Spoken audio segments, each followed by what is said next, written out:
Danas smo opet ispred sjedišta opštine Trebinje gdje razgovaram sa Mišom Ćurićem, ocem od djevojke Kristine, koja je Đurović, bivša Ćurić, njegove ćerke, koja je završila međunarodne odnose i diplomatiju, koja je već 5 godina pokušala da odradi pripravnički staž. Mišo jutros prvo imao razgovor s gradonačelnikom neprijata, potom je priveden u policijsku stanicu gdje se ponašali korektno pripadnici policije, pa da nam kažete šta se to dogodilo, vi ste nas zvali da dođe. I šta se to dogodilo danas u policijskoj stanici? Sam pitao gospodina gradonačelnika da me primi i da riješim ovaj problem, a onda mi on rekao da mi je zaposlio sina Stefana, što iskreno nije tačno. 2019. godine sam ja isto tako na ulici bio 3 dana, bio ispred opštine i otišao pred Elektroprivredu. Stefana su primili da odradi pripravnički radni staž, a gospodin Luka Petrović je tom prilikom rekao da ne može da mu dovolji za Kristinu i da će to biti u nekom narodnom periodu. Svake godine od 2017. pa na ovamo Kristina je predavala uredno, javljala se na sve konkurse i programe vlade i tako se javila i na ovaj zadnji program na biro rada i tada je sve i prema opštini isto tako se prijavila i sa molbama, preporukama od boračke, od invalida, sa fakulteta, Da, a šta se dogodilo jutro? Zašto vam prišao vam tu gradonačelnik, inače vaš rođak? Pa rekao mi je, pitao me šta radim ja tu, zbog čega sam ja tu i da ja ne mogu da budem tu. Ovdje ste bili ispred, gdje je to bilo? Da, bio ovdje ispred i tada je stao džip, momak me zvao i kaže Šta vam je govorio još gradonačelnik? Je li rekao da se maknete, da sramotite? Šta je rekao? Pa je da je to dužna slika da ja stojim tu i da mi hvala za sve što je on uradio za mene i tako da nema pravo i tada su zvali onu komunalnu policiju, došao je gospodin Bulut, dijete poginulog borca i zamolio me da se maknem odavde, da je naredio njegov šef Spaso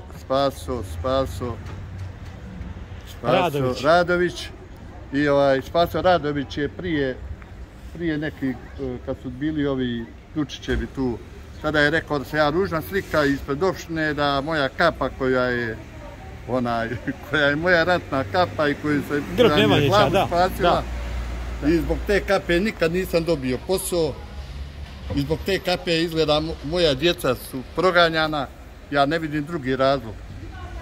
Razlog to ne. 36 dana sam ja, gospodine Vukane, pred ovom zgradom gdje mi je zabranjeno da koristim nus prostorije kao hronični bolesnik, dijabetičar, srčani bolesnik, čovjek koji ima 2 gelera u kičmi, u vratnoj kičmi i u grudnoj kičmi, čovjek koji je 2 puta krvario za ovaj grad, meni je zabranjeno odavde, ganjala me i sekretarica Milena.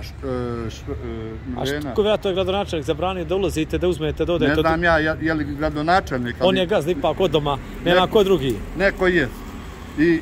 Koliko vam jutros bio šećer? 16, evo možete da privedete. Jeste. Jel se čuvate, baš zdravlje da sačuvate? Pa evo čuvaju mi ovi što mi je lijepo tu.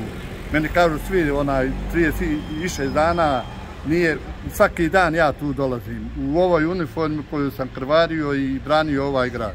I ne znam zbog čega moja djeca ne mogu da dobiju posao, niko mi se iz opštine ne javlja, svi bježe od mene. I problem je još jedan veliki problem, gospodine Vukane, po meni, što je gospodin Banjak rekao, Kristina se prijavila da se obrati vama, odbornicima u skupštini, i on je rekao da za to nema pravo. Ja sam jutro došao da bi skupio potpise građana i da vidim kad Kristina može da se obrati odbornicima pismeno. Evo, to je to i gospodin Banja kaže da se Kristini neće ovo dozvoliti, da se ona obrati na sjednici i ja sam odlučio, evo vidi, ovo je molba u Elektroprivredi u međunarodnim odnosima, pripravnička molba, ne posao. I šta je bilo u policiji, privala se policija danas? Pa da, priveli su me, dolazili su momci, bili su korektni i obavijestili su me da ja nemam pravo tu. Prvo su došli da me provjere papire, pa su onda rekli da ja nemam odobrenje, ja imam tu prijavljeno, prijavio sam lokacije Elektroprivredu, evo možete da vidite. To su potpisi koje kupite, da. Koliko ste skupili do sada potpisa? Ovo ste prijavili policiji, da. Ja. Prijavljeno policiji i rekli su mi da se moram udaljiti 50 metara od opštine, da ne mogu da budem tu kraj ulaza i tako. Skupio sam, oprosti, vidiš, emocije su preradile i više stotina potpisa, 700? Ne, 854 potpisa.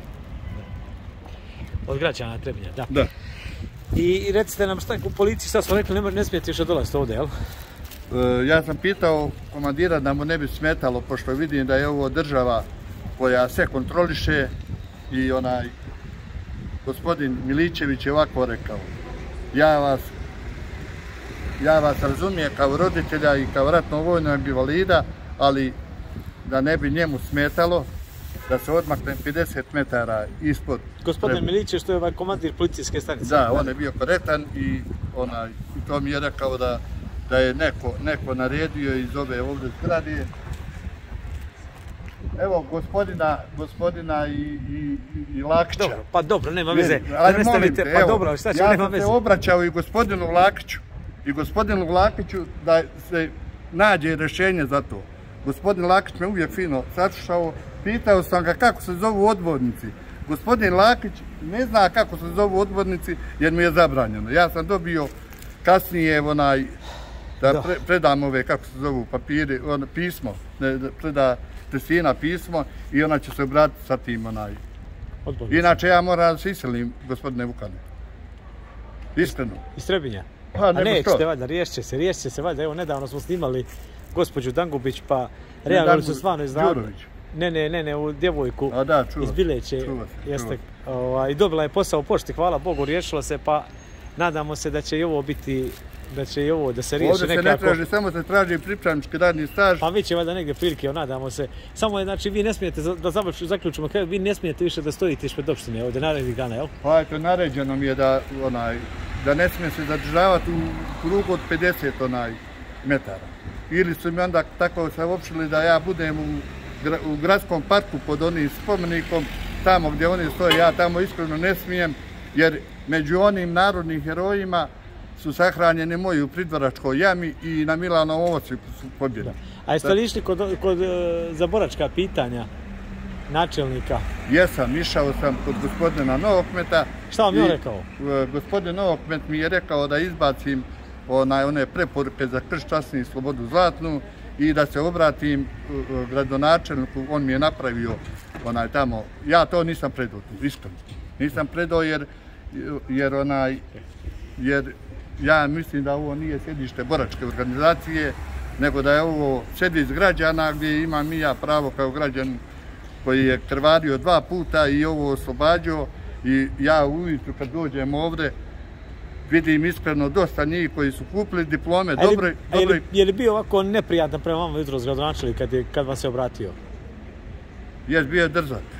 Rekao mi je da ja njega ne provociram, da ga provociram, da ja ničim to nisam provocirao. Ja volim toga mog rođaka i tako. Hvala vam. Hvala vama.